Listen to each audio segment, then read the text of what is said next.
तो गाइज अगर Amazon web services की अगर हमें बात करनी है तो या फिर AWS जिसे हम कहते हैं, वो भी एक क्लाउड सर्विस प्रोवाइडर है। और जो डेफिनेशन मैंने आपको पहले बताई थी वही डेफिनेशन यहाँ भी लागू होती है गाइज। तो वो आपको कंप्यूटेशन, स्टोरेज, नेटवर्किंग, डेटाबेस या फिर बहुत अलग प्लेटफॉर्म्स है उसमें आपको ये सर्विसेज प्रोवाइड करते हैं। अगर मैं कंप्यूटेशन की बात करूँ तो उसमें आप infrastructure as a service provide कर सकते हो, आप platform as a service provide कर सकते हो, आप सर्वरलेस कंप्यूटिंग कर सकते हो। तो बेसिकली ये सारी चीज़ें जो है वो AWS आपको प्रोवाइड करता है। और AWS का एक प्लस पॉइंट जो है वो ये है कि AWS की जो सर्विसेज होती है वो बहुत ही स्मूथ होती है, बहुत ही फिनिश्ड होती है। मतलब ये मार्केट में इतने लंबे समय से है कि इनको पता है कि क्लाउड कंप्यूटिंग में आपको देना क्या है, आपकी रिक्वायरमेंट्स क्या होगी।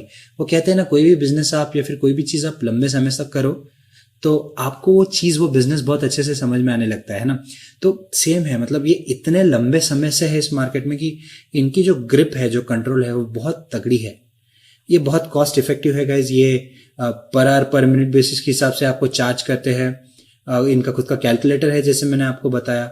और गाइज ये जो प्लेटफॉर्म्स है ये ना अपने डेटा पे बहुत रिसर्च करते हैं, बहुत से ऑप्टिमाइजेशन इम्प्लीमेंट किए जाते हैं ताकि ये खुद पावर कंजम्पशन हो गया, डेटा स्टोरेज हो गया, इनके ऊपर ना मतलब ये लोग बहुत सेविंग कर सके। और सिंस ये लोग वहाँ पे सेविंग करते हैं तो ये सर्विसेज आपको भी सस्ते में मिलती है।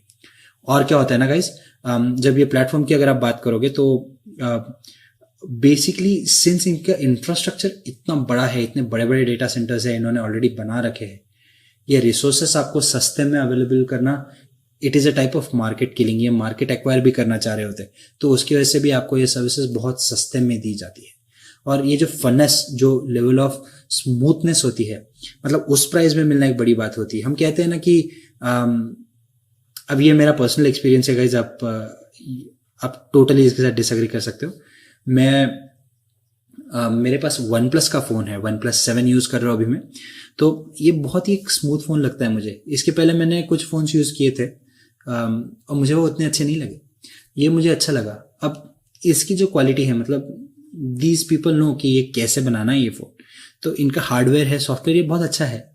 सिमिलरली आप AWS की बात करते हो तो उनको पता है क्लाउड कंप्यूटिंग सर्विसेज आपको कैसे प्रोवाइड करनी, और उसकी वजह से ये सर्विसेज जो होती है ना ये बहुत ही अच्छे तरीके से आपको प्रोवाइड करते हैं। और इसलिए AWS जो है वो मतलब दुनिया का एक बहुत ही बेहतरीन और one of the best cloud service providers है।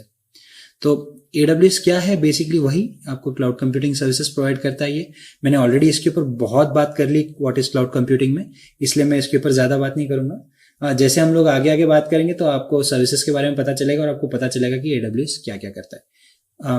और वो ये भी प्रोवाइड करता है आपको पे एज यू गो मॉडल, जैसे मैंने बताया। शेयर्ड सिक्योरिटी मॉडल यूज़ करता है, मतलब आपको कुछ सिक्योरिटी कंट्रोल देता है, कुछ चीज़ें खुद कंट्रोल करता है।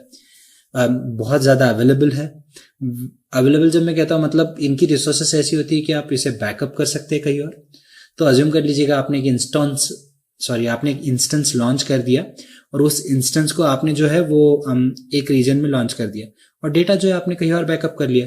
तो आपका अगर ये इंस्टेंस फेल भी होता है तो कहीं और से आप तुरंत दूसरे इंस्टेंस के ऊपर आपका डेटा रन करना शुरू कर सकते हो। मतलब एक एग्जांपल अगर आपको इसका मैं दूं तो आप एक यूजर हो, आप कुछ देख रहे हो, कुछ वीडियो स्ट्रीम कर रहे हो, तो कभी कभी लैग होता है तो आप क्या कहते हो कि शायद सर्वर डाउन है, बराबर है।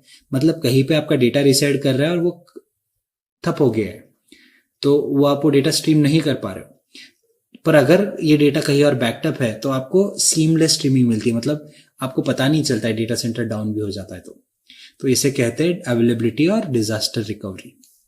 ये हाईली स्केलेबल भी है और फ्लेक्सिबल है गाइस। तो इन विषयों पे हम लोग ऑलरेडी चर्चा कर चुके हैं। हम कुछ और देखते हैं अभी AWS के बारे में, कुछ और चीज़ें समझने की कोशिश करते हैं और जैसे मैं आगे आगे बात करते जाऊंगा तो आपको AWS क्या है ये समझ में आते ही जाएगा, तो उसकी आप चिंता ना करें।